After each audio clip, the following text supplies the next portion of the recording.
Subay sa maong balita, naka-file gyud sa ilang mga counter affidavits ang 5 kaakusadong sakop sa Highway Patrol Group nga nalambigit sa pagpamanhig patay kay Attorney Noel Archival ug mga kauban. Mubalik si Jinky Bardio.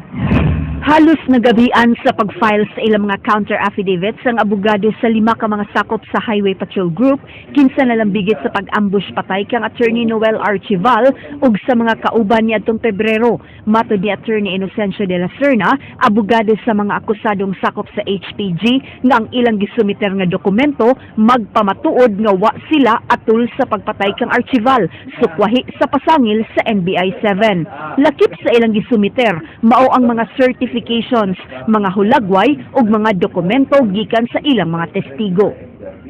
So they have their constitutional right also to answer, and by doing this, at least they will clear out the situation. Kanus ako man ta mo go deeper into investigation kanang after how many years na nga ma-acquitted ni sila, after how many years nga ma-dismiss ang kaso. Nagtuo si De La Serna nga igo na ang ilang mga gihuptan nga ebidensya aron malimpyo ang pangan sa iyang mga kliyente nga naduhig sa maong kaso. Iya sab gisalikway ang pasangil nga posibleng gikonsabo sa iyang mga kliyente ang ilang mga testigo. These people are also holding offices, and I do not think that they will falsify any certification. If they say that this person, Colonel Iglesia, was there, and they can stand for it. Gawas sa pagsangat og counter affidavits, may file sab og motion and manifestation nga ex-abudante ad cautelam diin gihangyo nila ang korte nga hatagan sila og laing 15 ka adlaw samtang padayon pang nanguha ang NBI og dugang affidavit sa ilang mga testigo. Without prejudice kay kung di pa ni mahuman ang investigation because tagaan ni og time to file whatever answer to the pleadings that they have filed kay kanus amo din ni mahuman ang ilang kadumurag almost every week na naman sa bag-o nilang witness. Pending pa karon ang ilang giduso nga motion sa Department of Justice Manila nga kun mahimo ibalhin didto ang paghupot sa maong kaso. Jinky Bardio, News 5. Samtang natanggong ang mga hinabang nga bugas gikan sa Algeria diha sa paddalan sa Sugbo, nag-anam sab og kadako ang bayranan ini. Gipadayag si NFA nga dili dugay ang paglukat sa import permit kung kumpleto lang ang tanang nga requirements. Leslie Caminada Vestil, Sugid Limi. National Food Authority mihimakak na dugay ang paglukat sa import permit kung kumplito ang tanan nga mga requirements alang niini. Matod ni Assistant Regional Director Nestor Alcosiba, ang regional nga buhatan sa DSWD direkta nga nakig-negotiate sa ilang buhatan sa kauluhan. Wala sila masayod kung unsa hinungdan nga nalangan ang import permit nga gikinahanglan sa pag-release sa mga relief goods nga natanggong sa pantalan. I would want to assume nga kung kumpleto lang tanang documents na required to get an import permit,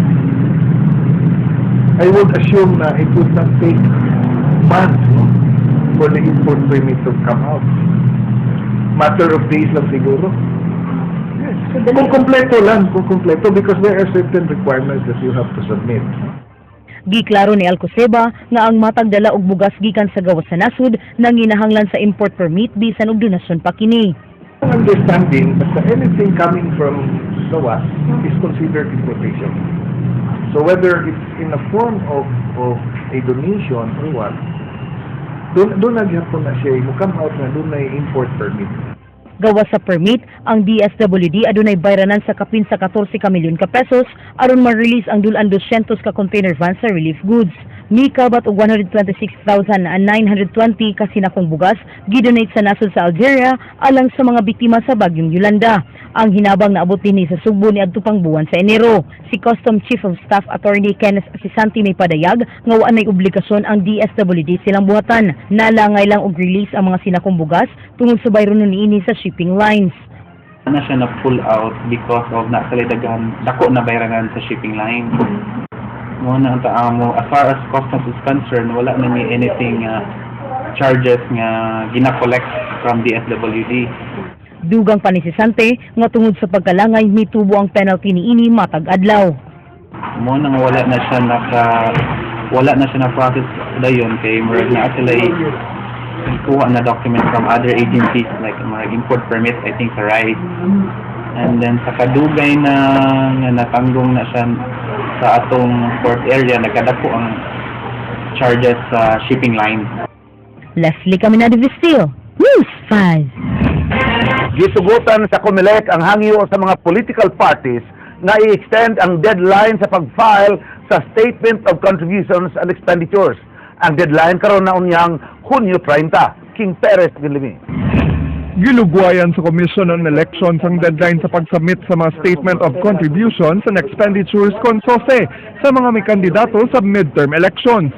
Hangtod Hunyo 30 ang deadline human sa hangyo sa mga kandidato tungod sa bagong mga requirements sa pag-submit og SOSE.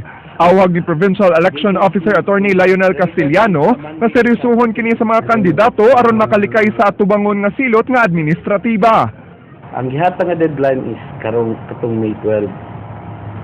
But due to requests from different political parties, different candidates, sa party dispute, gabi, di ba, di pagawas ang COMELEC ato o list of names na posible nga makuanan og penalty, administrative fine. Samtang mipahibaw si Castellano nga positibo ang resulta sa pagpahigayon sa voters registration matag Domingo. Bukas sa mga buhatan sa COMELEC gikan sa adlong Domingo hangtod Biyernes. Ang registration matapos Oktubre 31 sunod tuig. Awag sab sa Provincial Election Officer nga magparehistro na sa di pa ang deadline. Tinuod di ay maayo gyud itong gibuhat sa Inbank na open mi og Sundays. Daghan man gud tang gatrabaho from Monday to Friday. King Perez, News 5. O katong naglangkob sa ato mga balita sa Aksyon Bisaya karong adlaw, Martes, Mayo 20, tuig 2014. Kini si Frank Palilong Jr. Mga istorya nga di lang kutob sa paghatod sa impormasyon. Musunod ng Action Prime. Daghang salamat. Ako si Georgia Herrera. Tungod kilabaw pa sa balita, Aksyon!